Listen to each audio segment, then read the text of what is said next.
15 millionaire scientists failed, until the new secretary revealed the secret no one had seen. Before we start the story, leave a comment telling us which city you're watching from, and at the end, don't forget to rate the story from 0 to 10. Enjoy the story. This is unacceptable. Unbelievable. Incompetence squared. Robert's voice echoed through the conference room like a storm. 15 scientists. 15, and not one of them can solve a basic stability equation for Phillips Tech's AI. He slammed the tablet onto the glass table with such force that some of the scientists flinched. The atmosphere at Phillips Tech was stifling.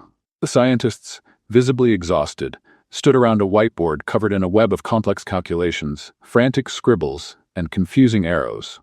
The math problem in front of them was the key to unlocking the final module of a revolutionary AI. A billion-dollar project that had been the company's main focus for nearly a year. You have 24 hours. If no one gives me a concrete solution by then, you're all fired. One of the scientists cleaned his glasses. Another scratched the back of his neck, unable to meet the CEO's eyes. Maybe, if we step out for a bit, we'll clear our heads. Go. Before I completely lose my patience. The group left, heads down. Some mumbled guesses.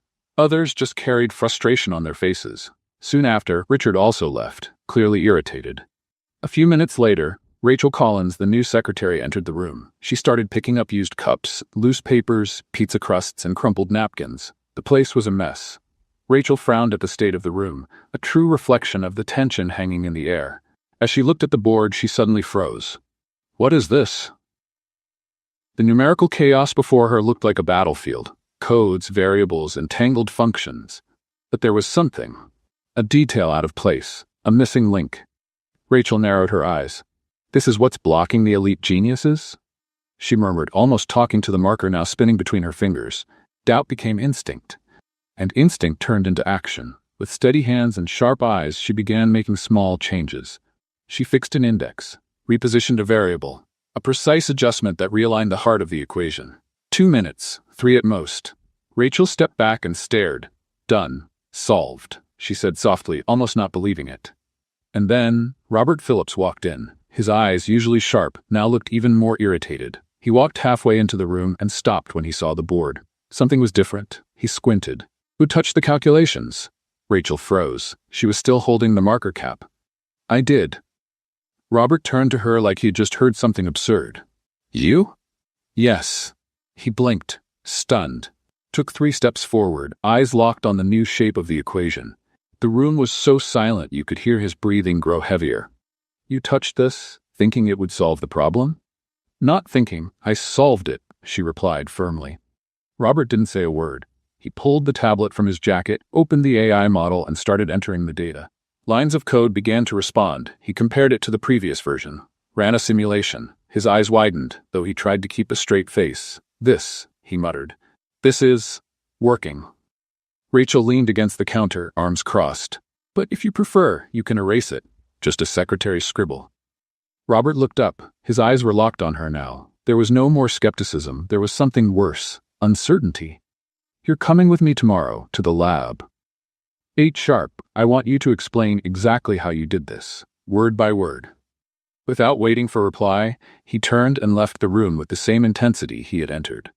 Rachel looked at the board again, then at the door, and let out a soft laugh, shaking her head.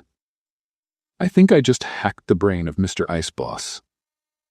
The next morning, Rachel arrived at the lab at 8 sharp, carrying her brown leather folder and a coffee that looked bigger than her head. The place was completely different from the meeting room where she usually worked. Here, everything breathed technology. Giant monitors on the walls, equipment she couldn't even name, and a silence that cut like a blade. Robert stood in the center of the room, surrounded by the full team of scientists. 15 brilliant minds who, just 24 hours earlier, couldn't solve a problem she had cracked in 3 minutes. You're right on time, said Robert, without a smile. Rachel, I want you to explain to the entire team how you solved the equation yesterday. Rachel looked around. Every face in the room was turned toward her, showing a mix of curiosity, doubt, and maybe even a little embarrassment. She took a sip of her coffee and sighed. Good morning to you all, she said with a dry smile. What a warm room. I can feel the love in the air. Dr. Williams, the technical director, cleared his throat. Miss Collins, Mr. Phillips told us you made some changes to the equation. We'd like to understand your thought process. Rachel set her folder down on a nearby table and turned toward the whiteboard, which was still just the way she had left it. My process? She chuckled softly. You really want to know? We do. Robert said, arms crossed. All right. Rachel pointed to the board. You were trying to force open a locked door when the key was already in the lock. One of the younger scientists, David, frowned. What do you mean? Look, Rachel grabbed a marker and circled a specific part of the equation. You were so focused on making things complicated that you forgot the basics. This variable was in the wrong place. All it needed was to be moved. Just moved? Dr. Williams looked doubtful. That doesn't make sense. We've run that setup dozens of times. Yeah, Rachel shrugged. But you ran it wrong. The room went silent. Robert stepped forward. Explain more.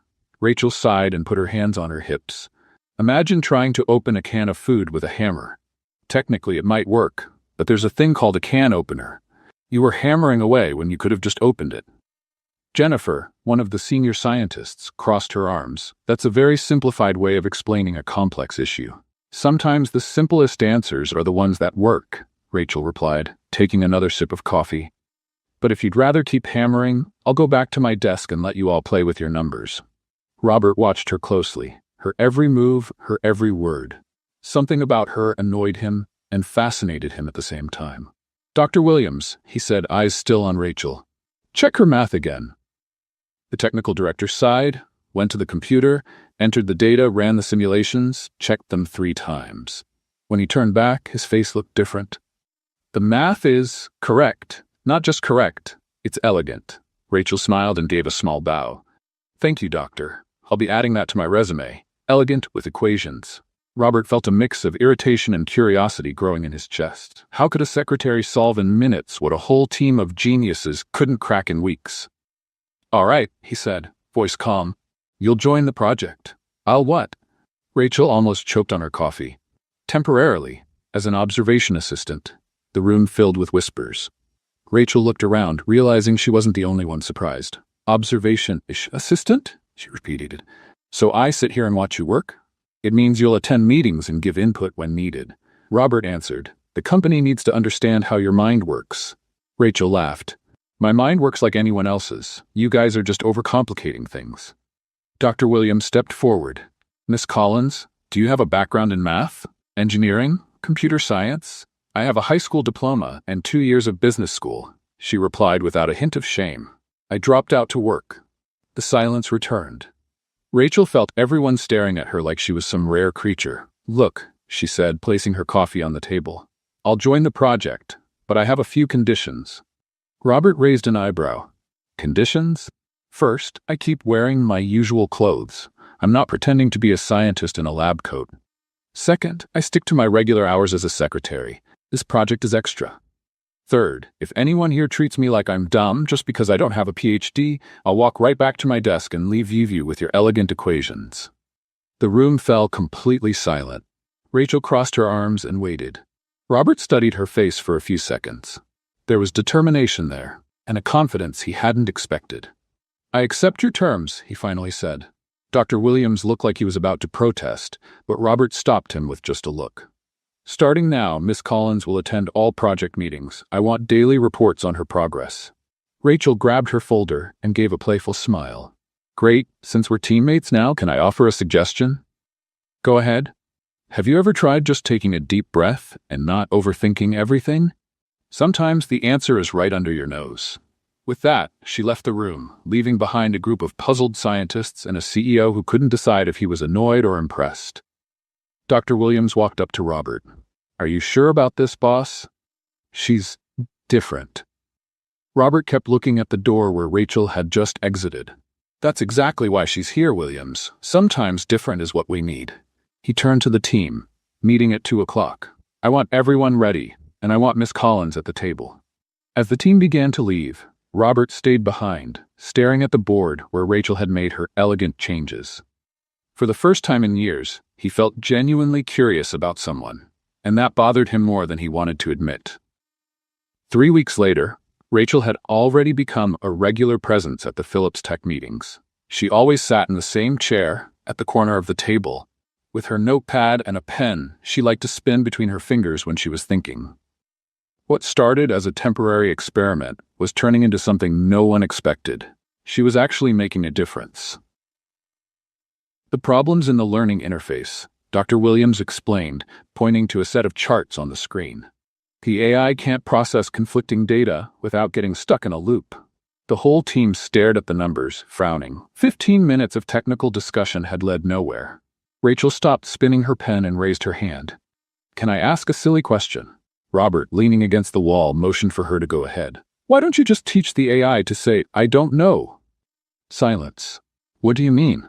Jennifer asked. "Well," Rachel leaned forward, "when a kid doesn't know something, they say, 'I don't know,' and ask someone. They don't freeze. Why can't the machine do the same?" "Doctor." Williams blinked a few times. "Are you suggesting we create a declared uncertainty protocol?" "I'm suggesting you stop trying to make the machine smarter than humans and let it be honest about what it can't do." David, the youngest scientist on the team, slapped the table. "That's brilliant. Simple but brilliant." Rachel smiled. "Thanks. Can I go back to spinning my pen now?" Low chuckles echoed around the room. Robert watched from his corner, trying to figure out how she made it all seem so easy, and how she could make the team laugh even during tense discussions. In the weeks that followed, that pattern repeated itself. Rachel kept finding simple solutions to complex problems, always with a touch of humor that lightened the atmosphere. And Robert, without realizing it, started noticing details he shouldn't, like how she bit her lower lip when she was focused, how her eyes lit up when she had an idea, how she didn't flinch when he stared at her, instead meeting his gaze with a half-smile that somehow made him feel both irritated and intrigued.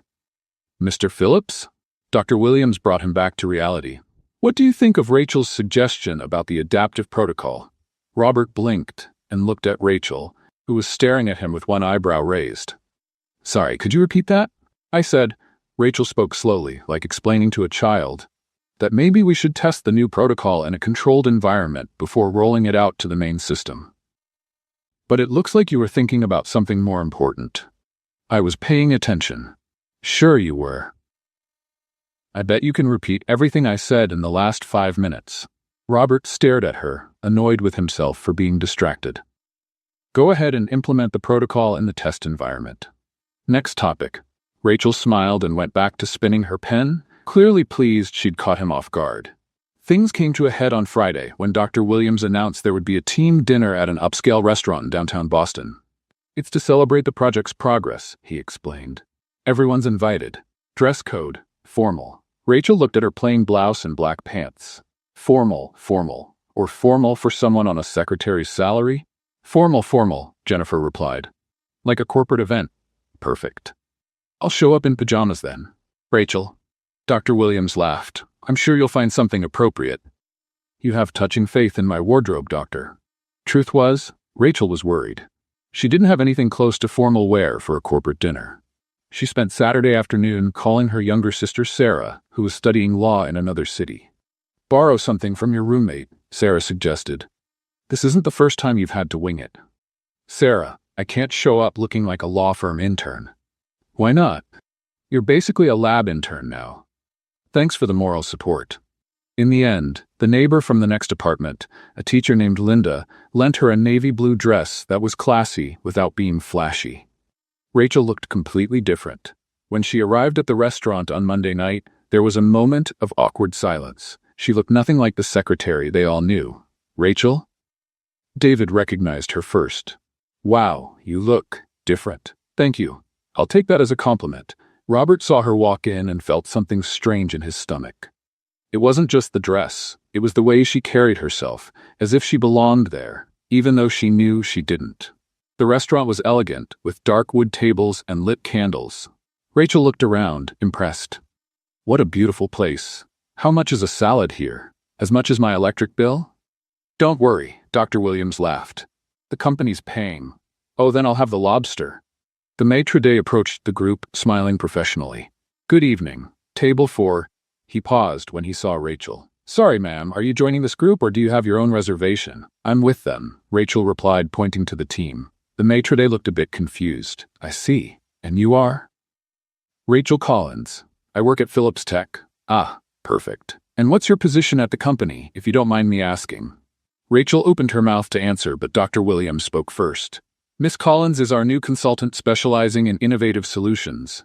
Rachel looked at him, surprised, but didn't correct him. Excellent. The maitre d' smiled even more. Right this way, please. As they walked to the table, Rachel whispered to Dr. Williams, Specialized consultant? Really? I thought it sounded better than secretary who solves problems doctors can't. You're right, much classier. During dinner, the confusion only grew. The waiter treated Rachel with extra care, assuming she was an important executive. Other restaurant guests glanced at their table, clearly curious about the mysterious woman dining with the Philips Tech team. This is embarrassing, Rachel murmured to Jennifer, who was sitting next to her. Why? You're doing great. I'm pretending to be someone I'm not. You're not pretending. You're just being yourself. Myself doesn't borrow dresses or eat in places where a salad costs $50. Robert, who was sitting across from her, couldn't stop watching. There was something captivating about the way she handled everything, completely honest about her discomfort, yet composed and witty. Rachel, he said suddenly, what do you think of the project so far? I think you all make things way too complicated, she said, cutting a piece of salmon. But you're getting better. Better? Over the past 2 weeks, you've spent less time arguing over impossible theories and more time testing practical solutions. That's progress. And what do you think caused that change? Rachel looked at him for a moment, sensing there was more behind the question. Maybe you finally realized the most complicated answer isn't always the right one. Or maybe we just got a fresh perspective on the team. That too. The rest of the dinner went smoothly, but as they were leaving, a well-dressed woman approached the table. Excuse me, she said, speaking directly to Rachel. Aren't you the new director of innovation at Philips Tech? Rachel almost choked on her water. No, she glanced at Robert, who looked amused. I work there, but I'm not a director. Oh, that's too bad. I heard they hired a brilliant young woman to shake things up in the department. I thought that was you. After the woman walked away, Rachel turned to the group. See? This is why I shouldn't wear borrowed clothes. People start mistaking me for someone important. Who says you're not important? Robert asked, his voice more serious than usual.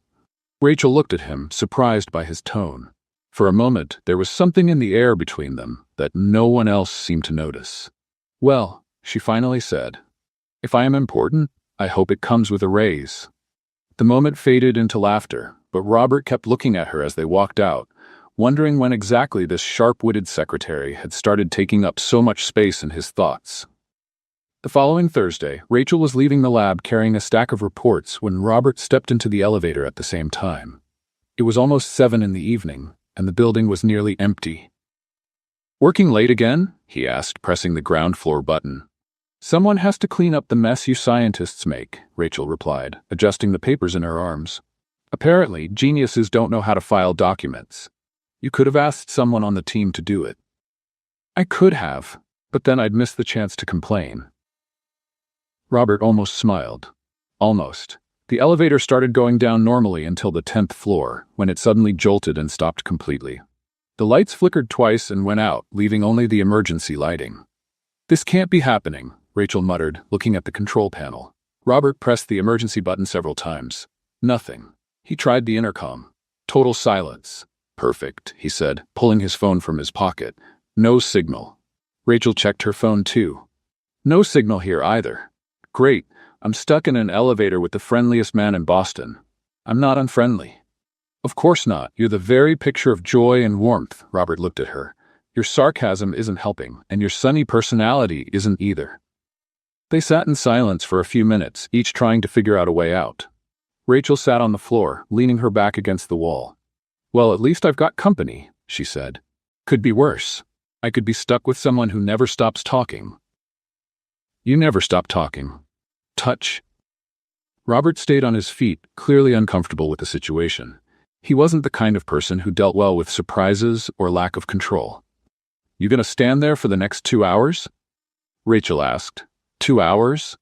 I'm being optimistic. Could be all night. This can't happen. I have a conference call at 8. Rachel laughed. Looks like you'll have to reschedule, boss. Robert ran a hand through his hair, frustrated. Finally, he sat down on the floor, on the opposite side from her. This is ridiculous. What? Being stuck in an elevator or having to sit on the floor like a normal person? Both. Welcome to the real world, Mr. Phillips. Sometimes things get out of control. I don't like when things get out of control. I noticed. You're not exactly subtle about it. They were quiet again. Rachel sorted through her papers, trying to organize them. Robert stared at the ceiling as if he could drill a hole through it with his mind. Can I ask you something? Rachel said after a few minutes. Go ahead. Why are you so intense? Robert looked at her. Intense? You know, always serious, always in control, always looking like you're calculating your next move. Don't you ever relax? I do relax. When? In your sleep? I relax when necessary. Rachel laughed. That's not relaxing. That's scheduling relaxation time. And what's wrong with that? The problem is you live like you're constantly being judged, like you have to prove something all the time. Robert stayed quiet for a moment. Something in the way she said it hit home. Maybe because I am constantly being judged. By who? Everyone. The company, the investors, the employees. And by yourself? Robert looked at her. It was a simple question, but it made him uncomfortable. Especially by myself. Why? Because that's how I was raised. My father always made it clear that success wasn't optional, it was mandatory. Rachel tilted her head. What do you mean? Robert sighed. He wasn't used to talking about his personal life, especially not with employees. But something about being trapped in a dark elevator made it feel okay to let his guard down. My father built a small financial empire. When I was a kid, he always told me I had to be better than him, smarter, more successful, more focused. Feelings were distractions. Relationships were unnecessary risks. What a cheerful life philosophy. It worked. Look where I am today. Stuck in a broken elevator, talking to your secretary? Robert almost smiled. Not exactly how I imagined my Thursday night. And how did you imagine it? Working. Always working. Rachel shook her head. That's sad, you know? What is?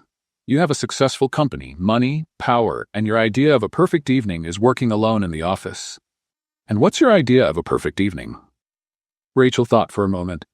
Anything that involves laughing with people I like. Maybe watching a bad movie and making fun of it, or cooking something tasty and eating too much. Simple stuff. Simple. Yeah, you should try it sometime. Try what? Doing something just because it's fun, not because it brings money or status or any other measurable benefit. Robert thought about that. And you? Have you always been this easygoing? Rachel laughed. Easygoing? Me? You don't know me at all. What do you mean? I'm working 2 jobs to pay for my sister's education. I live in an apartment that barely fits 1 person because that's all I can afford. I borrow clothes for company dinners. My life is a constant mess. But you seem content. Because I am. Most of the time. How? Because I chose the complications in my life. I chose to work extra to help Sarah. I chose to live in a small apartment to save money. I chose to be here at this company trying to make a difference. And when you don't choose, like now, stuck in this elevator with you? Exactly. Rachel shrugged. Then I just do the best I can with the situation and try to find something funny in it. What's funny about being stuck in an elevator? Well, it's the first real conversation we've had since I started working here. All it took was a power failure for you to remember I'm a person. Robert looked at her, really looked at her, maybe for the first time.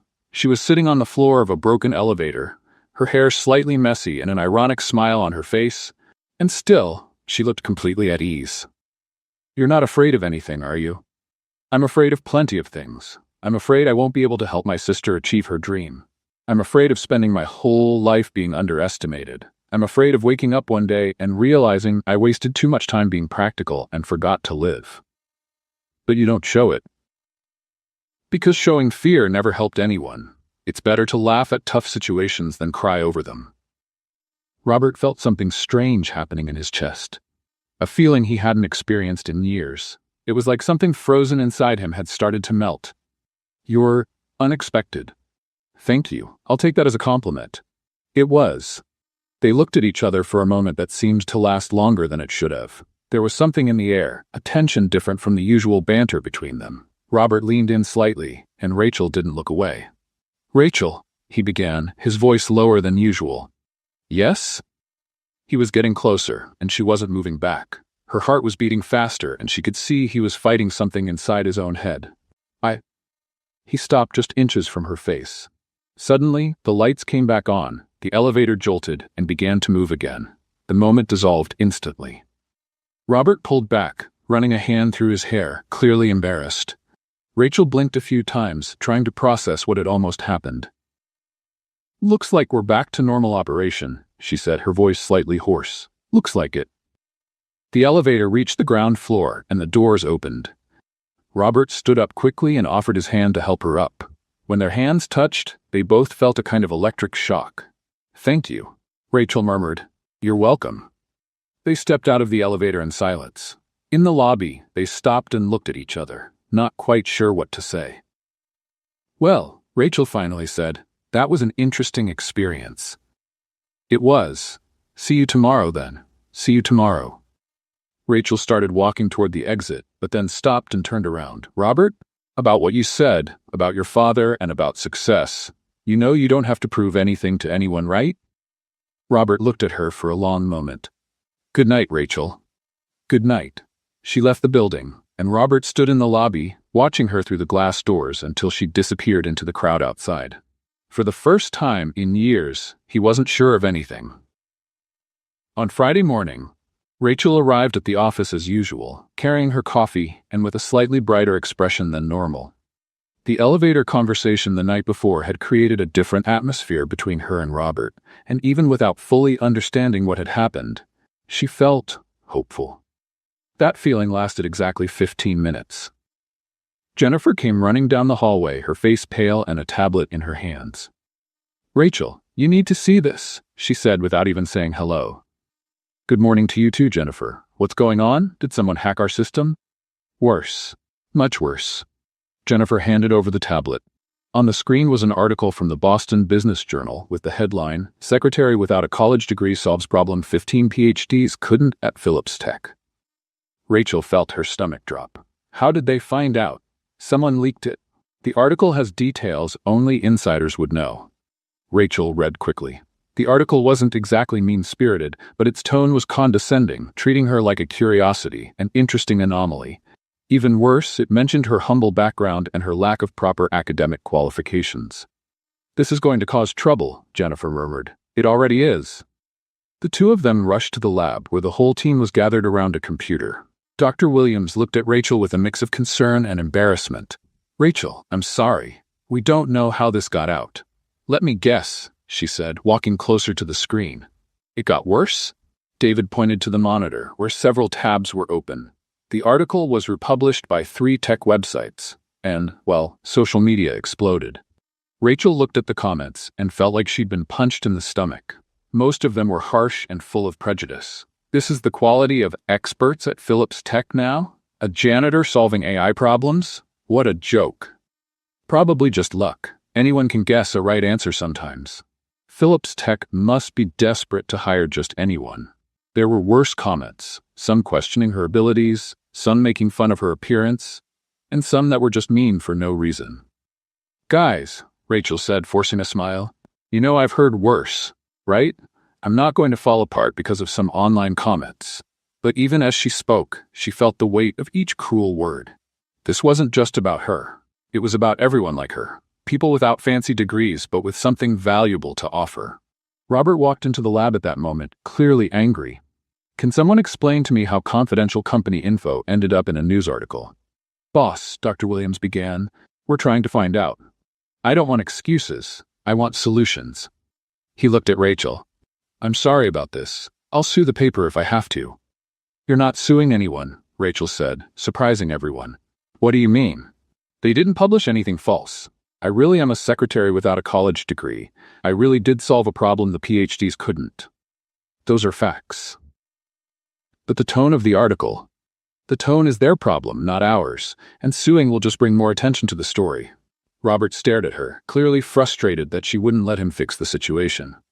"Rachel, this will blow over. In a week, no one will even remember." "Oh, they'll remember," she replied. "But that's not the issue." "Then what is?" Rachel looked around the room, at all the faces watching her with a mix of pity and discomfort. "The problem is that you're all looking at me like I'm a victim who needs protecting. Like I can't handle this on my own." "That's not true," Jennifer said. "It is. You feel sorry for me. Poor little secretary getting bullied by the internet." Robert stepped forward. Rachel, it's normal for us to care. You're part of the team. Am I? She looked him straight in the eye. Because yesterday, you all treated me like a fun little mystery, and today, like a child who needs shielding. That's not fair, isn't it? Then why is everyone walking on eggshells around me? Why isn't anyone joking around like usual?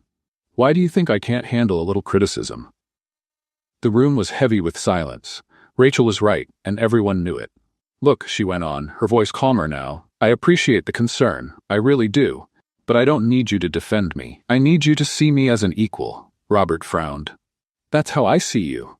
No, Robert, you see me as a puzzle to figure out, an interesting case to solve, but not as a colleague.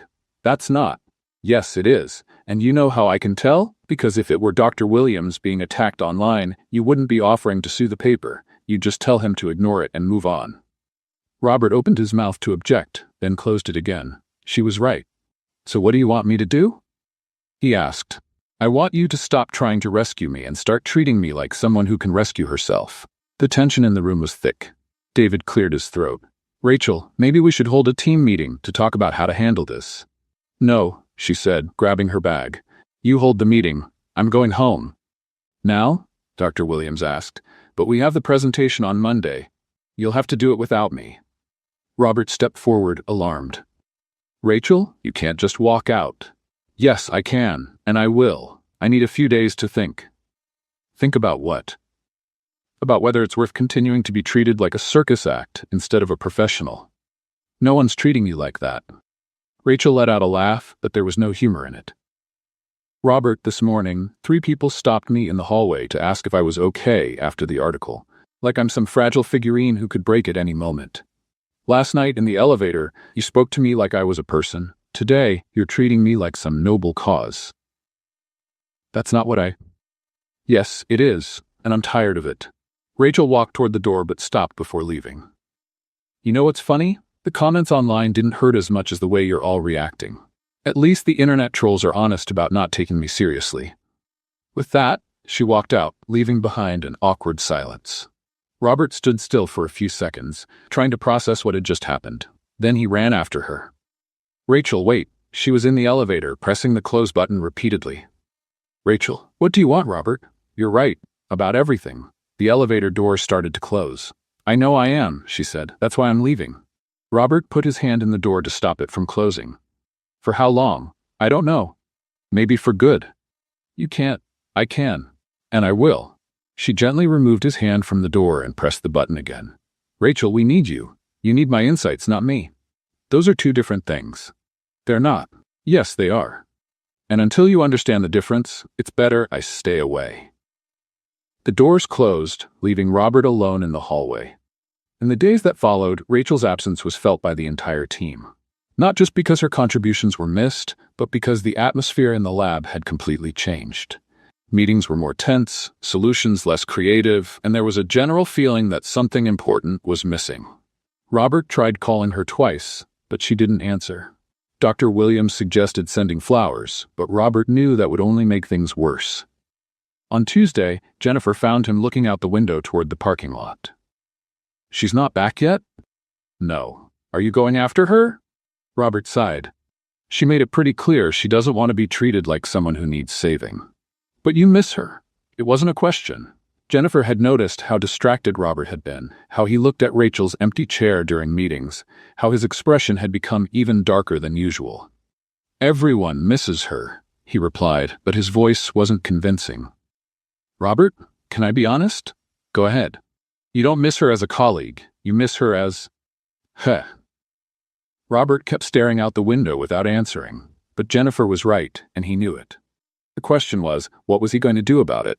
On Monday morning, a week after the incident, Robert was in the meeting room preparing documents for the most important presentation of the quarter. The investors from Harrison Capital would arrive in 2 hours, and the project depended on that meeting. He had spent the entire weekend going over numbers, charts, and projections, trying to make up for Rachel's absence with extra work. The whole team was nervous. Dr. Williams arrived earlier than usual. Jennifer had reviewed the presentation 3 times, and David was pacing like a caged animal. Are you sure we can do this without her? David asked for the 5th time in 20 minutes. We'll have to. Robert replied, though his own confidence was shaken. In the last few days, he had realized just how much they relied on Rachel's unique perspective. Without her, solutions seemed more complicated, explanations less clear, and there was a lack of creative energy he didn't know how to replace. The investors are known to be demanding, Dr. Williams said, nervously adjusting his glasses. They like to question every detail. That's exactly why we need to be ready for anything, Robert said, trying to sound more confident than he felt. That's when the meeting room door opened, and Rachel walked in like nothing had happened. Good morning, everyone. I hope I'm not late for the most important meeting of the quarter. The silence that followed was deafening. Everyone looked at her as if they were seeing a ghost. Rachel? Dr. Williams was the first to speak. You're back? Looks like it. Unless this is some group hallucination. She placed her bag on the chair and looked around the room. Wow, what a gloomy mood. Have the investors arrived and rejected everything already? Robert stared at her, trying to process the mix of relief and confusion he was feeling all at once. You disappeared for an entire week. I didn't disappear. I took a few days to think. She pulled out a chair and sat down, and I came to some interesting conclusions. Like what? Jennifer asked. Like the fact that you all really need me. Rachel smiled. I'm not trying to brag, but from what I heard in the hallway, the week wasn't exactly productive. David laughed nervously. It was a bit challenging. I can imagine. Rachel looked at Robert. And you? Did you survive without someone to disagree with your brilliant ideas? Barely, he admitted, and there was something in his voice she didn't expect. Sincerity. Well, I'm here now, and I have a few ideas on how to improve the presentation. Rachel, Dr. Williams interrupted. The presentation is already done. The investors arrive in less than 2 hours. 2 hours? She looked at the clock. Perfect. Just enough time to make some adjustments. What kind of adjustments? Robert asked, intrigued despite his caution. Rachel got up and walked to the whiteboard, where the main points of the presentation were listed. First, you're starting with numbers. Classic mistake. Investors don't fall in love with numbers. They fall in love with stories. What story? David asked. The story of how a brilliant team solved an impossible problem in a way no one expected. She picked up a marker and started drawing. Second, you're over-explaining the technology. They don't need to understand how it works. They need to understand why it's going to make money. Jennifer frowned. But they'll ask technical questions. Of course they will, and we'll answer them, but not with 20 minutes of explaining algorithms they won't understand. Rachel turned to the team. Trust me, I spent the last week researching Harrison Capital. I know exactly what they want to hear. Robert crossed his arms. And you did this research because even though I was mad at you all, I wasn't going to let this company lose $1 million contract over a poorly structured presentation. She gave a wry smile. Consider it my gift of sorry for disappearing during the most important week of the year. In the next 2 hours, Rachel completely transformed the presentation. She reorganized the structure, simplified the charts, created analogies even a child could understand, and rehearsed with the team until everyone felt confident. Remember, she said as they waited for the investors to arrive, you're not asking for money. You're offering a unique opportunity. There's a difference. When James Harrison and his team walked into the meeting room, Rachel immediately felt the shift in the atmosphere. They had that posture of people used to hearing pitches and turning them down before the coffee even cooled. Mr. Phillips, Harrison greeted Robert with a firm handshake. I've heard interesting things about your project. I'm sure you'll be even more interested after our presentation. Robert replied, leading the group to the table. Rachel watched the investors take their seats. There were 3 of them. Harrison, the leader, a man in his early 50s with gray hair and sharp eyes. Margaret Chen, an Asian woman in her 40s known for asking questions that made CEOs sweat, and Thomas Wright, the young analyst who seemed to be there mostly to take notes and look intimidating. Before we begin, Harrison said, I'd like to meet the whole team. Robert introduced everyone. When he got to Rachel, she noticed a slight pause. And this is Rachel Collins, our specialist in innovative solutions. Rachel almost laughed at the description, but kept her composure. Nice to meet you, she said, shaking hands with each investor. Margaret Chen looked at her with curiosity. Miss Collins, what's your academic background? The question Rachel had been expecting. The one that could ruin everything before they even started. I have a high school diploma and 2 years of business school, she replied without hesitation. But what really qualifies me to be here is the fact that I solved in 3 minutes a problem that 15 PhDs couldn't solve in 3 weeks. The room fell silent. Rachel kept her smile, waiting for the reaction. Interesting, Harrison finally said. I'm looking forward to hearing that story. Robert let out a quiet sigh of relief and started the presentation. He followed Rachel's script exactly, opening with the story of the impossible problem and how the team had found an unexpected solution. The interesting thing, he said, clicking to the next slide, is that sometimes the best solutions come from where we least expect. Margaret Chen interrupted. Mr. Phillips, may I ask specifically what Miss Collins contributed to the project? Rachel leaned forward. I can answer that myself, if you don't mind. Please, Harrison said, clearly interested. Well, Rachel began, while the team was trying to force a complex solution on what they assumed was a complex problem, I simplified the approach. Sometimes, when you're too close to a problem, you lose perspective. I offered the view of someone on the outside. Can you be more specific? Thomas Wright asked, looking up from his notes for the first time. Rachel smiled. Sure. Imagine you're trying to open a locked door using a hammer, a screwdriver, and a blowtorch. You spend hours trying different combinations of these tools. I came in, turned the doorknob, and the door opened. The door wasn't locked? Margaret asked. Exactly. Everyone assumed it was, but no one actually checked. Harrison laughed. That's an excellent analogy. Does this happen often in your project? More than we'd like to admit, Dr. Williams answered. Rachel has a special talent for finding simple solutions to complex problems. And do you believe that's something you can replicate? Thomas asked. Or are you relying entirely on spontaneous inspiration? Rachel stood up and walked over to the whiteboard. Can I show an example? Please, Harrison said. Rachel quickly drew out an optimization problem the team had solved the previous week. This came up last Thursday. The team spent 6 hours trying to optimize a learning algorithm. She drew several attempts at solutions. They were functional, but inefficient. And what was your solution? Margaret asked. I asked why we needed to optimize the algorithm instead of just using less data. Rachel drew a simplified version. Result: same performance, 50% faster processing. Impressive, Harrison murmured. What's really impressive, Rachel continued, is that this kind of approach can be systematized. It's not magic. It's just a matter of always asking, are we overcomplicating this? Thomas took several notes. Miss Collins, what led you to work in this field without a technical background? Necessity, she answered honestly. I needed a job, and they needed a secretary. But I found I had a knack for spotting patterns and simplifying problems. And honestly, sometimes not having a technical background is an advantage. How so? Margaret asked.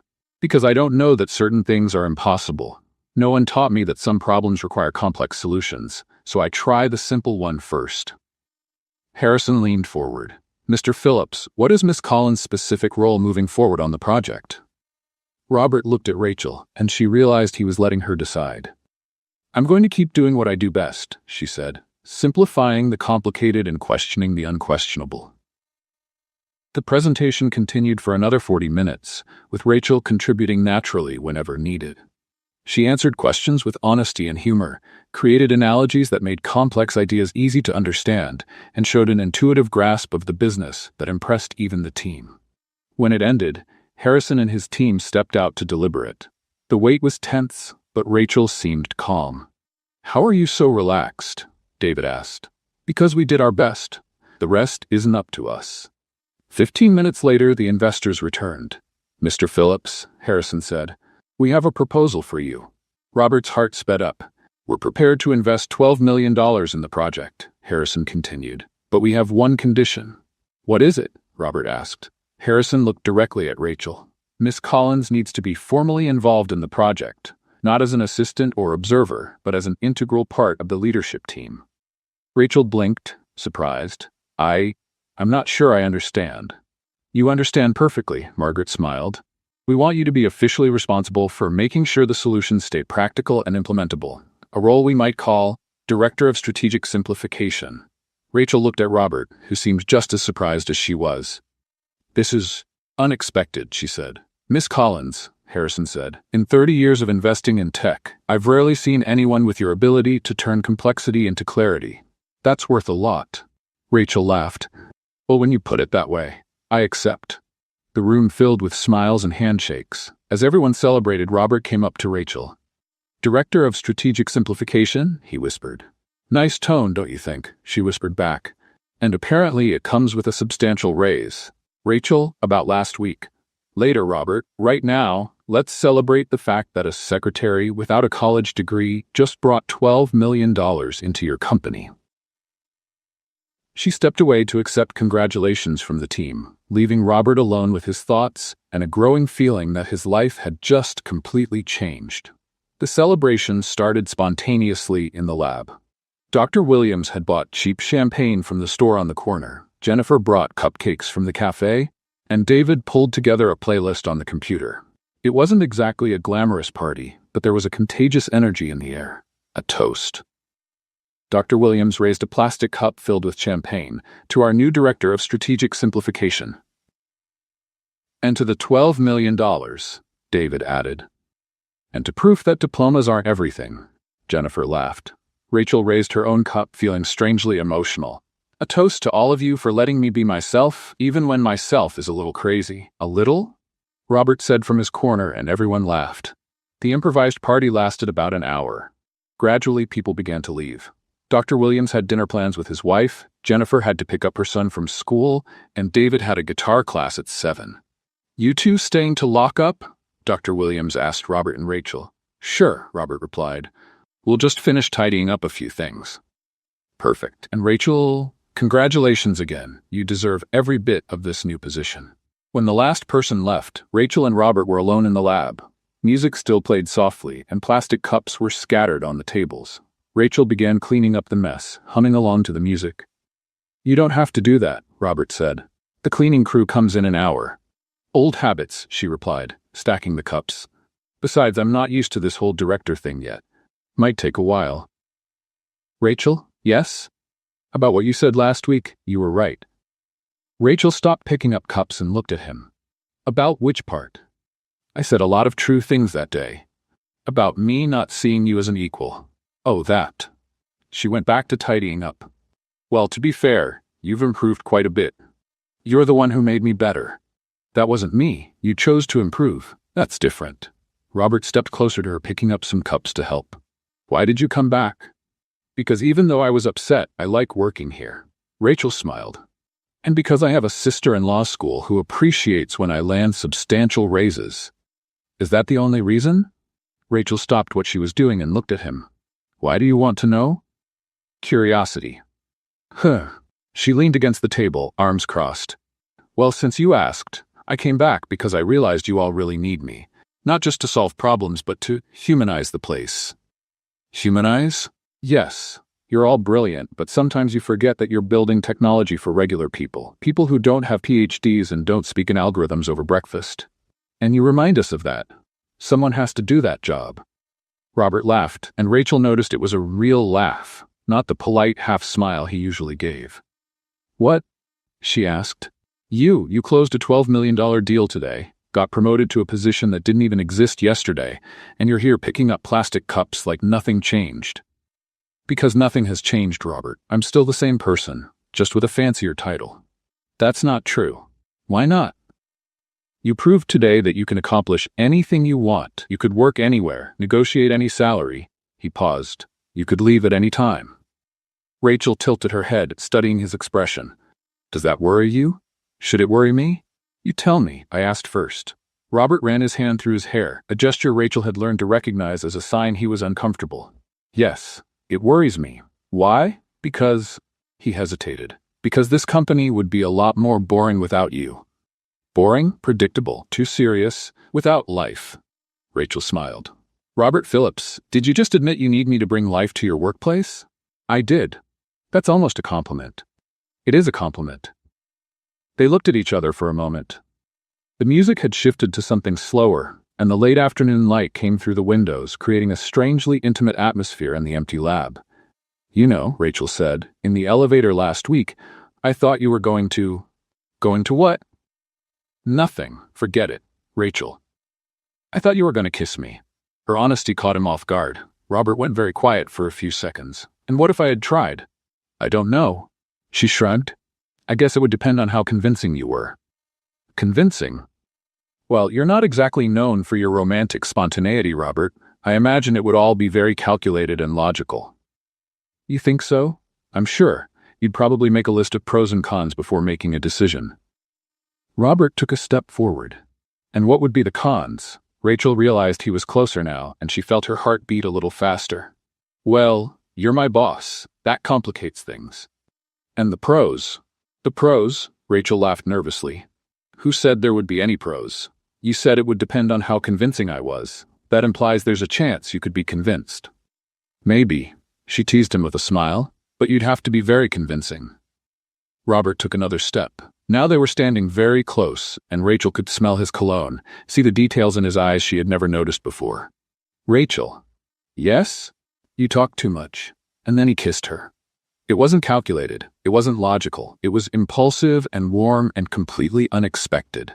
Rachel was surprised for a second before kissing him back, her hands automatically finding their way to his shoulders. When they pulled apart, both of them were breathing a little faster. That was... Rachel began. Convincing? Robert finished. Very convincing. She smiled. Surprisingly convincing. Rachel, She placed a finger on his lips. Don't ruin the moment by overthinking it. But we need to talk about... Tomorrow. We can talk tomorrow. They kissed again, slower this time, and Rachel felt like something inside her had finally been released. All the teasing, all the tension, all the glances that lasted just a little too long finally made sense. When they pulled apart again, Robert looked at her like he was trying to memorize the moment. Are you sure you want to wait until tomorrow to talk? I'm sure. Rachel smiled. Trust me, some things are better when they're not planned. The next morning, Rachel walked into the office with a different kind of energy. There was something in her step, in her smile, that hadn't been there before. She greeted the receptionist more cheerfully than usual and headed up to the lab with a sense of anticipation. Robert was already there, as always, but when she walked into the room, he barely looked up from the papers he was reviewing. Good morning, she said with a smile she couldn't hide. Good morning, he replied, formal and distant. Rachel waited for something more. A smile, a glance, any sign that he remembered what had happened the night before. Nothing. How's the Harrison project? She asked, stepping closer to his desk. Fine. Dr. Williams is finalizing the contracts. Great. Silence. Rachel frowned. Something was off. The Robert from last night had vanished, replaced by the cold, professional version she'd known since day one. Robert, about last night. Last night was a celebration. We were all excited. The way he said it, like he was explaining a temporary lapse in judgment, made Rachel's stomach sink. Excited? The contract, the promotion, the champagne. It was a special night. It was. But now we need to focus on work. There's a lot to do with the new investment. Rachel watched him for a long moment. He was avoiding eye contact, keeping his eyes on the documents. Of course, she finally said. Work. For the rest of the morning, Robert kept a professional distance that cut like a knife. He was polite, efficient, and completely impersonal, as if the kisses from the night before had been a dream. At lunch, Rachel went looking for Jennifer. Can I ask you something? Of course. Does Robert always get weird after personal situations? Jennifer looked at her curiously. What kind of personal situations? Hypothetical ones. Oh, Jennifer smiled. Hypothetical situations involving you and our dear CEO? Maybe. Rachel, Robert is terrified of anything he can't control or predict, and relationships definitely fall into that category. So he always runs when things get real? Always. It's like he has an emotional panic button. Rachel sighed. That's frustrating. What happened? Nothing, apparently. In the afternoon, Rachel tried once more. She waited until everyone had left for lunch and went to speak with Robert in his office. I need to talk to you. About the project? About last night. Robert finally looked at her, but his expression was closed. Rachel, I think it would be best if we considered what happened yesterday as a lapse in judgment. The words hit Rachel like a slap in the face. A lapse in judgment? We worked together. You were just promoted. It would be complicated if what? If you admitted you feel something for me? I didn't say that. You didn't have to. It's written all over your face. Robert stood up and walked to the window, turning his back to her. Rachel, you're smart, talented, and you have a bright future in this company. Don't let personal complications get in the way of that. Personal complications? You know what I mean. Rachel stayed quiet for a long moment, processing the rejection. When she finally spoke, her voice was calm, but Robert could hear the disappointment beneath her composure. You know, Robert, for a moment yesterday I thought I had seen a different version of you, one that wasn't afraid to feel something real. Rachel. But I was wrong. You're exactly who I thought you were in the beginning, cold, calculating, unable to let yourself be human. That's not fair, isn't it? She turned to face him. You kissed me yesterday. It wasn't just the champagne, it wasn't just the excitement. You kissed me because you wanted to, and now you're pretending it was a mistake. Maybe it was. Fine. Rachel nodded, a cold resolution forming in her eyes. If it was a mistake, then I'm going to fix another mistake I made. What mistake? Thinking I could work for someone who doesn't even have the courage to admit his own feelings. Robert turned to her, alarmed. What are you saying? I'm saying you can keep your project, your lab, and your perfectly controlled life. I'm out.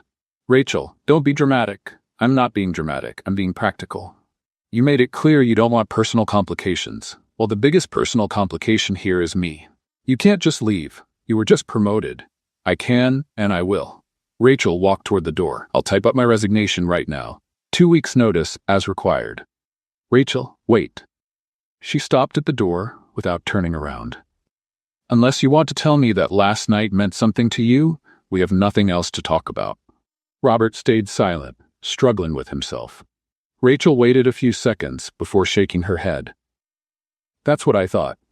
And she walked out of the office, leaving Robert alone with his decisions and his fears, while she went to write the letter that would end everything before it even started. 2 weeks had passed since Rachel submitted her resignation, and Robert discovered that working without her was like trying to breathe with only half your lungs. Everything worked, technically, but there was a constant feeling that something essential was missing. He tried to focus on preparations for the Global Tech Conference, the most important tech event of the year. Being the keynote speaker was an honor Robert had earned after years building up Philips Tech's reputation, but every time he rehearsed his presentation, it felt empty, too technical, lacking the spark Rachel always brought to the projects. The presentation is perfect, Dr. Williams said for the 10th time, reviewing the slides. You're going to do great. Robert murmured, looking out the window of the hotel in San Francisco, where the event was taking place. Boss, are you all right? You've seemed distracted ever since our director of strategic simplification decided to simplify her life by leaving the company. Robert finished bitterly. She could still change her mind. Today's the last day of her notice period. Robert shook his head. Rachel doesn't change her mind once she's made a decision. It's one of the things I respected about her. Meanwhile, in her small apartment in Boston, Rachel was watching the live stream of the conference while packing the last of her things from the office into a box. Officially, her last day at Philips Tech had ended 2 hours ago, but she couldn't bring herself to turn off the TV. You really shouldn't be watching this, her sister Sarah said on the phone. Just professional curiosity. Rachel lied, turning up the volume. I want to see if he can explain our project without using 15 technical terms per sentence. Rachel, you're torturing yourself. I'm not. I'm checking if I made the right decision. And did you? Rachel stayed quiet for a moment, watching the screen where Robert was being introduced as the next speaker. Ask me tomorrow. On stage at the Moscone Center, Robert adjusted the microphone and looked out at the audience of over 3,000 people. CEOs, investors, tech journalists, fellow speakers. It was the kind of event he usually handled with ease. Good afternoon, he began. I'm Robert Phillips, CEO of Philips Tech, and today I'm going to talk about the future of adaptive artificial intelligence. So far, so good. Robert clicked to the first slide and continued. Our company has developed a revolutionary protocol that allows AI to process conflicting data without entering processing loops. He stopped. The words felt too technical, empty. He could see some faces in the audience starting to show that glazed expression Rachel always said people made when they didn't understand what he was talking about. This protocol uses supervised learning algorithms that Robert froze. Completely. He stood still on stage, looking out at an audience of 3,000 people, unable to remember what came next. Back at the apartment, Rachel sat up on the couch. Oh no. He froze. Who froze? Sarah asked. Robert. He's doing that thing he always does when he tries to explain technology without using simple examples. He sounds like a tech manual. Rachel could see the exact moment Robert realized he had completely lost his train of thought. He looked at his notes, then at the audience, then at the slides, clearly searching for a way to get back on track. "Sorry," he said into the microphone. "Let me start over." But when he tried again, the words came out even more technical, even more complicated. It was as if the more nervous he got, the more he hid behind terminology only experts would understand. Rachel couldn't watch any longer. She hung up the phone with Sarah, grabbed her car keys, and rushed out the door. 40 minutes later, she was sneaking in through the back of the Moscone Center. As a former Philips Tech employee who had helped prepare the presentation, she managed to convince security to let her through. On stage, Robert was clearly struggling. His presentation had turned into a series of complex graphs and explanations that even he didn't seem to believe in anymore. The Adaptive Processing Module implements machine learning protocols using convolutional neural networks to... Rachel appeared quietly at the side of the stage. Robert saw her, and for a moment, he looked even more lost. She gestured for him to keep talking and walked over silently. When she got to his side, she whispered in his ear, "Stop trying to sound smart and start sounding human. Remember our conversation about the AI that learns to say, 'I don't know'?" Robert looked at her, surprised, but something changed in his expression. Relief. Recognition. "You know," he said to the audience, smiling for the first time since he stepped on stage. "My former director of strategic simplification always told me I made things too complicated." Soft laughter echoed through the audience. "So let me explain our project in a simpler way." He looked at Rachel, who gave him an encouraging nod. "Imagine you're trying to teach a very smart child how to make decisions. The problem is that child always wants to be absolutely sure before doing anything." The audience was paying attention now. Our solution was to teach the child to say, "I don't know," when they're unsure, and to ask for help instead of freezing up.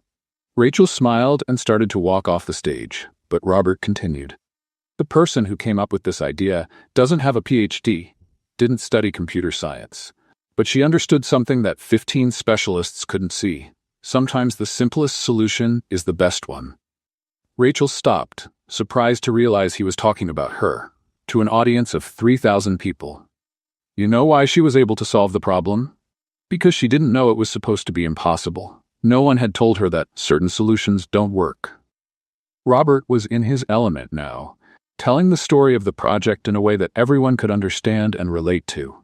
"This person taught me that innovation doesn't always come from making things more complex. Sometimes it comes from making them more human." The presentation continued for another 20 minutes, with Robert explaining complex concepts, using simple analogies, telling stories instead of listing specs, and keeping the audience engaged from start to finish. When he finished, the audience rose in a standing ovation that lasted almost 2 full minutes. Backstage, Rachel leaned against the wall, watching Robert receive congratulations from other speakers and event organizers. She was about to slip away quietly when he saw her. "Rachel, you came. I saw you freeze on TV and thought you might need help." "I did." He stepped closer. "Thank you." "You're welcome. It was a good presentation. Once you stopped sounding like a technical manual." "Rachel, about what I said on stage. You didn't have to do that. Talking about me in front of all those people. I did need to. Because it was true." They stood in silence for a moment, the hum of the event buzzing around them. "How are you?" Robert asked. "Good, better than I expected." Rachel smiled. "And you?" "Terrible, absolutely terrible. Because of the presentation, it went great after." "It's not because of the presentation," Robert interrupted her. "It's because of you." "Robert?" "Rachel, these past 2 weeks have been the worst of my professional life. And not because you're missing from the project. It's because you're missing from my life." Rachel looked at him, seeing something different in his eyes, a vulnerability she had never seen before. "I spent my whole life trying to control everything. My feelings, my relationships, my work, everything had to be predictable and manageable. And then I showed up and messed it all up? You showed up and made me realize that a fully controlled life is a completely empty one." Rachel crossed her arms, shielding herself. "And what do you want me to do with that information? I want you to know you were right, about everything. I am cold, calculated, and scared of feeling anything real. And has that changed?" Not completely. I'm still scared, but now I'm more afraid of losing you than I am of getting hurt. Rachel studied his face, looking for signs this was just another moment of emotion he'd deny the next day. Robert, the last time we had this conversation, you decided it was better to keep things professional. Last time, I was afraid. I still am. But I've realized something. What? You're the only person who makes me want to be less of a CEO and more of a human being. Rachel felt something stir in her chest, but she didn't lower her guard completely. And what exactly does that mean? It means I want to try, for real this time. No running when things get complicated, no pretending my feelings are just a moment of excitement. And if it doesn't work, then at least we'll know we tried. Rachel looked at him for a long moment, seeing in his eyes a sincerity she had hoped to see for weeks. Robert, do you have any idea how frustrating it is to care about someone who's afraid to care back? Now I do. And are you sure you're ready to stop running every time things get real? I'm not sure about anything, Rachel, except that I don't want to live without you anymore. Rachel sighed, feeling her defenses begin to soften. You're really impossible, you know that? I know, and you have terrible timing for important conversations. I know, and you'll probably drive me crazy. Probably. Rachel shook her head, but a smile was beginning to form on her lips. Well, at least you're being honest about your flaws. It's a start? It might be. 3 days after the conference, Rachel was sitting at her favorite cafe near her apartment, stirring her coffee absent-mindedly while looking at an envelope on the table. Inside, it was an opportunity that could completely change her life. A full scholarship to finish her business degree at the University of Chicago, with a focus on innovation management. The irony wasn't lost on her. After proving she didn't need a degree to be valuable, she was now being offered the chance to earn exactly that. Her phone rang. It was Jennifer. Rachel, you need to come back. The office is a mess without you. Jennifer, I already left the company. Remember? But you can come back. Robert is completely lost. Yesterday, he spent 2 hours trying to explain the Harrison project to a client, and the guy left more confused than when he arrived. Rachel laughed despite herself. That doesn't surprise me one bit. He needs you, Rachel. We all do. You'll be fine. Dr. Williams is perfectly capable of keeping things running. Dr. Williams understands the technology, but you understood the people. There's a difference. Rachel looked again at the envelope. Jennifer, can I tell you something? Of course. I got a scholarship offer, full ride, in Chicago. Rachel, that's amazing. You deserve it. Thank you. The thing is, I'm thinking about accepting it. There was a pause on the other end of the line. Because of Robert? Because of me. Rachel sighed. I need to figure out who I am when I'm not always reacting to situations, when I'm not the one solving everyone else's problems. And you think Chicago is the answer? I think distance is the answer. At least for a while. That afternoon, Rachel went to Phillips Tech to pick up the last things she had left at her desk. The building felt oddly quiet, and she realized she felt a pang of nostalgia for the hallways she had walked through every day. She was putting her favorite mug into her bag when Robert appeared in the lab doorway. Jennifer told me you were here. Just came to pick up a few things. Rachel held up the mug. This mug's been with me for 3 years. I couldn't leave it behind. Rachel, about our conversation in San Francisco. Robert, no. You don't even know what I was going to say. Yes, I do. You were going to say you thought things over, that maybe we could try something, that you want to give me a chance. Rachel turned to face him. Am I right? Robert looked at her, surprised by her accuracy. Exactly right. And do you know how I know? Because you're predictable. You always want what you can't have and lose interest in what's right in front of you. That's not true, isn't it? When I was here, working with you every day, you treated me like a colleague at best. Now that I'm gone, suddenly I'm the one you don't want to lose. Robert opened his mouth to protest but closed it again. There was too much truth in her words. Rachel, I know I made mistakes. They weren't mistakes, Robert. They were choices, and now I'm making mine. What choices? Rachel took a deep breath. I accepted a scholarship to finish college. In Chicago. Robert looked genuinely shocked. For how long? 2 years, maybe more if I go for grad school. Rachel, you can't just... Yes, I can, and I will. Robert ran a hand through his hair, that familiar gesture of frustration. Why Chicago? Why not a university here in Boston? Because I need distance. From you, this company. This whole situation. I don't understand. Rachel sat on the edge of the table. Robert, I spent months here proving I'm capable, that I have value, that I can contribute. And it worked. I earned the team's respect, impressed investors, got promoted. Exactly. You had everything here. I had everything except the one thing I really wanted. What's that? You. Her honesty caught him off guard. I wanted you to see me, not as a talented employee, not as someone who could solve technical problems, but as a woman you might care about. Rachel, and when it finally happened, when you kissed me, I thought maybe. She shook her head. But you ran, like you always do. I was scared. I know, and I understand, but I can't stay here waiting for you to get over your fears. I have my own life to live. Robert stepped closer to her. What if I told you I've gotten over them? That I'm ready now? Then I'd say you had your chance, and you missed it. The words dropped between them like stones. Robert looked at her as if he'd just been punched. Is that final? It's practical. Rachel stood. Robert, you're an amazing man. Smart, successful, and when you let your guard down, even funny. But you're 35 and still learning how to deal with feelings. I'm 28, and I don't want to spend the next few years being your emotional education teacher. That's harsh. It's honest. There's a difference. Robert stayed quiet for a moment, taking in the rejection. When are you leaving? Next week. So soon. Classes start in the fall semester. I need to settle in, find an apartment, things like that. Rachel? Robert, stop. She put a hand on his arm. Don't make this harder than it already is. Are you sure? I'm sure. This is the right decision for me. And what about us? Rachel gave a sad smile. There is no us, Robert. There's you, afraid of commitment, and me, tired of waiting. She grabbed her bag. Rachel? She stopped, but didn't turn around. Good luck in Chicago. I hope you find what you're looking for. Thank you. I hope you do too.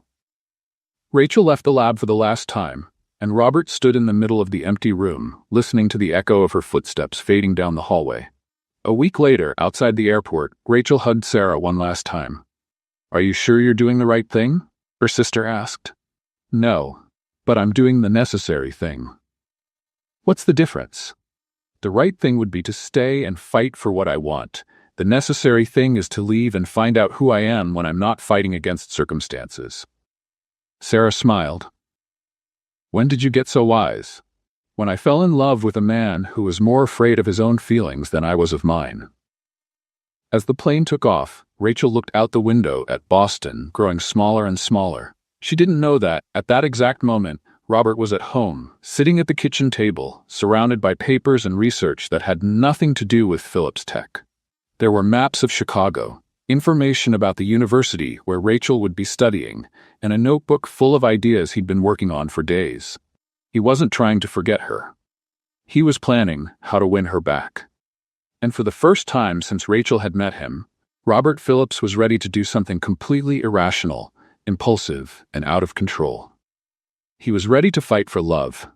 2 months later, Rachel was on a flight back to Boston, looking out the window and trying to calm her nerves. Sarah's graduation was the next day, and she had promised to be there, even if it meant returning to the city where she had left behind much more than just a job. Chicago had been a life-changing experience. The classes were challenging, the professors demanding, and she was discovering parts of herself she'd never explored before.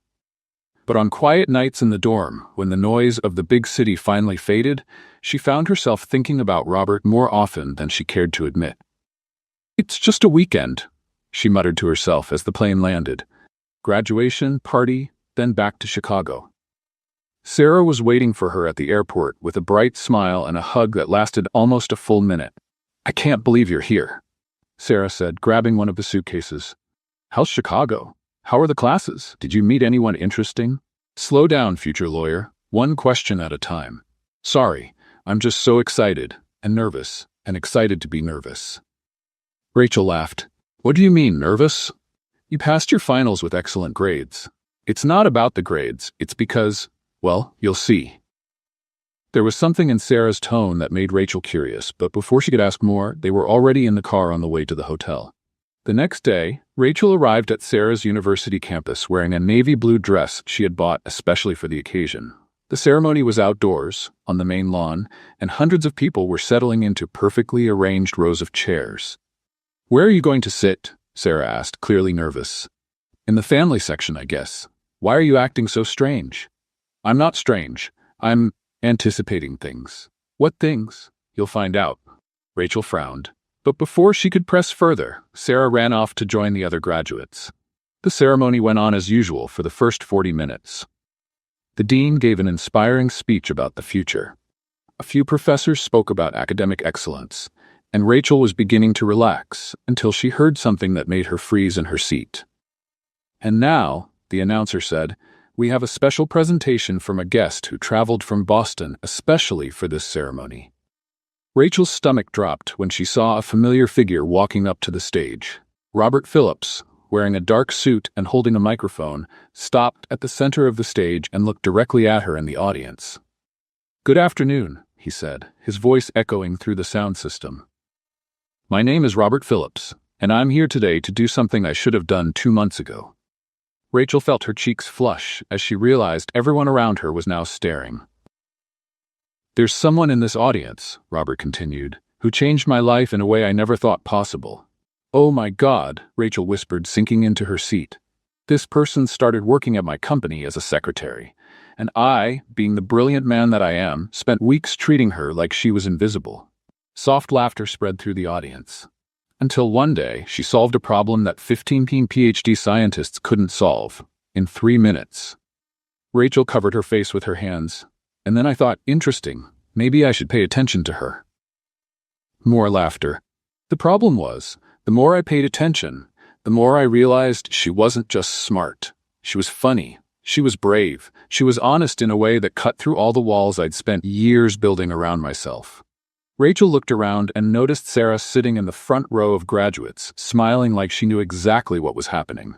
And then, Robert went on, I did what any mature and emotionally balanced man would do in that situation. I panicked. The audience laughed louder now. When she told me she felt something for me, I pretended it was just work stress. When we kissed, I acted like it was a mistake. And when she decided to leave the company and go to Chicago, I pretended I didn't care. Robert paused, searching for Rachel's face in the crowd. Rachel Collins, are you out there? Reluctantly, Rachel waved, feeling like the entire university was now staring only at her. Perfect, because I need to say a few things to you, and apparently I'm completely unable to do that in private without panicking all over again. Robert, no, Rachel murmured, but her voice was lost in the hum of the curious audience. First, you were right about everything. I'm cold, calculating, and terrified of feeling anything real. Second, you're the most amazing person I've ever met, and I was a fool to let you go. Third, I've spent the last 2 months researching you, Chicago, your university, and how a tech company CEO could move to the Midwest without completely ruining his career. Rachel's eyes widened. And fourth, Rachel Collins, you were just the secretary. But secretly, you stole my heart. The crowd let out a collective, "Oh," and Rachel didn't know whether to laugh or cry. So, Robert continued, stepping down from the stage and walking toward the section where she was sitting. I have a question for you. Robert, no, Rachel said, this time loud enough for him to hear. Rachel Collins. He stopped right in front of her, still holding the microphone. Will you marry me? The silence that followed was deafening. Rachel looked at Robert, then at the hundreds of people waiting for her answer, then at Sarah, who was clearly trying not to laugh. You're crazy, she finally said. Completely, Robert admitted. Crazy about you. You can't just show up at my sister's graduation and propose to me. Apparently I can, because I just did. And what if I say no? Then I'll take the rejection and go back to Boston, knowing I at least tried to do the right thing. Rachel studied him for a long moment. There was something different about him. The stiffness was gone, replaced by a vulnerability she had never seen before. Robert, do you have any idea how embarrassing this is? I do, but you always told me to stop hiding behind professionalism. So I decided to be completely, publicly, embarrassingly honest about how I feel. And how do you feel? That you're the best thing that's ever happened to me, and I was a coward for not having the courage to fight for you before. Rachel looked around at all the people waiting for her response, then back at Robert. This is without a doubt the most ridiculous marriage proposal in history. I know. And you really flew all the way here just for this? I did. And if you say yes, I'm ready to move to Chicago to be close to you while you finish school. You'd do that? I'd do anything for you, Rachel. I should have realized that a long time ago. Rachel stayed silent for a few more seconds, feeling the weight of hundreds of eyes on her. Finally, she stood up. Robert Phillips, she said, loud enough for everyone to hear. This is the craziest, most impulsive, most completely irrational thing anyone has ever done for me. Is that a yes?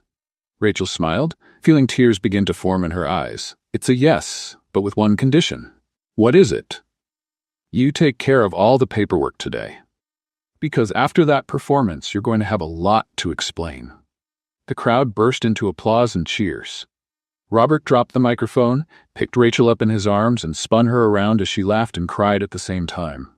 When he set her down, she looked into his eyes and saw, for the first time, the man who had fallen in love with her without being afraid to admit it. You're really impossible, she whispered. I know, he whispered back, but now I'm your impossible.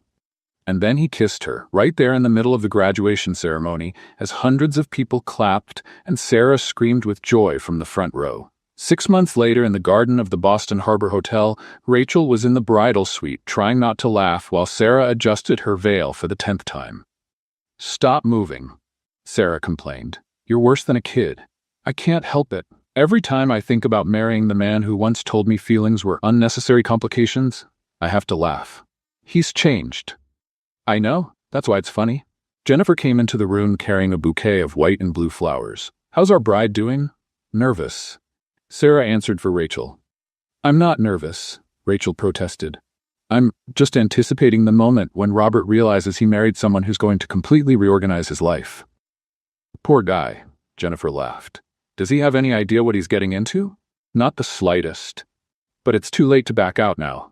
Outside, in the garden decorated with golden lights and wildflowers, Robert was adjusting his tie for the 20th time while Dr. Williams tried to calm him down. Boss, are you okay? I'm great. Why wouldn't I be? It's only the most important day of my life. Nothing to be nervous about. You're sweating. I'm not sweating. I'm lightly perspiring due to the weather conditions. David walked over laughing. Robert, you look like you're about to pass out. I'm not going to pass out.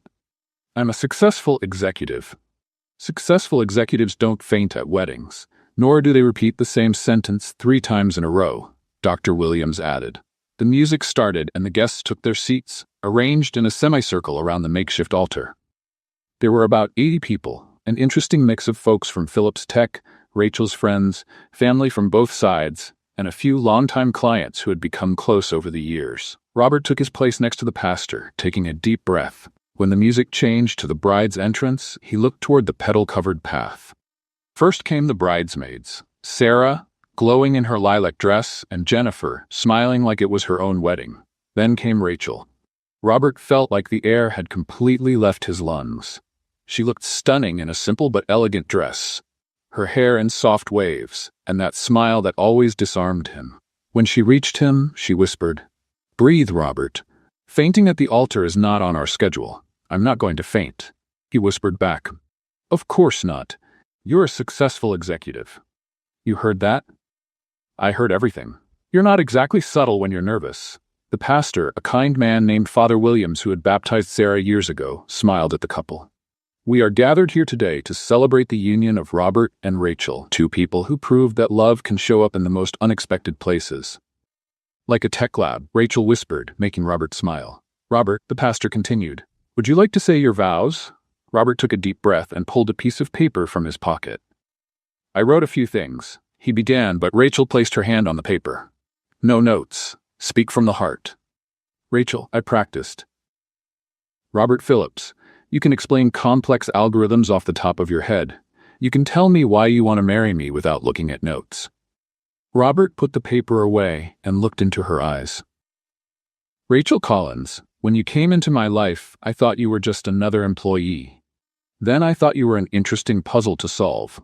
It took me an embarrassingly long time to realize you were the person I had been waiting for without knowing it. Better, she whispered. You taught me that being vulnerable isn't weakness. You taught me that laughter is more important than always being right. And you taught me that some of life's best moments are the ones you can't plan. Like getting stuck in an elevator? Like getting stuck in an elevator with you. Robert smiled. I promise to spend the rest of my life trying to be worthy of your love, your humor, and your endless patience with emotionally delayed men." The guests laughed, and Rachel wiped away a tear that had slipped out. "My turn?" she asked. "Robert, when we first met, you were the most intimidating CEO I'd ever seen. Cold, distant, and apparently allergic to any sign of human emotion." "That doesn't sound like a wedding vow," he muttered. "Hold on, I'm getting to the good part." Rachel smiled. "It took time, but I discovered that underneath all that coldness was a man capable of deep feelings. A man brave enough to change, to grow, and to propose in the most ridiculous way possible at a graduation ceremony. It was romantic, it was embarrassing, but it worked."